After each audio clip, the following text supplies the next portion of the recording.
ये परिवर्तन का संकेत है 2024 के लिए। और जिस प्रकार से बिहार तो वैसे हर व्यक्ति राजनीतिज्ञ होता है, राजनीति वहाँ के आबो हवा में है।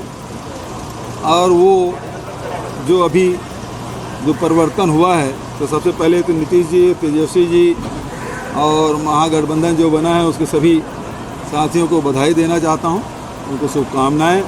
8वीं बार मुख्यमंत्री बने नीतीश जी, तेजस्वी जी उप मुख्यमंत्री दूसरी बार बने हैं, उनको बधाई।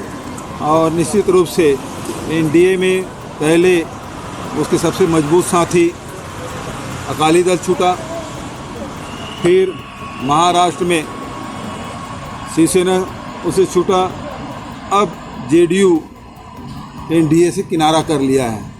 तो अब एनडीए के प्रति जो अविश्वास है, उनके ही जो गठबंधन के साथी हैं एक एक करके छोड़ के जा रहे हैं। तो ये संकेत दे रहा है 2024 के लिए। ये परिवर्तन का संकेत है 2024 के लिए।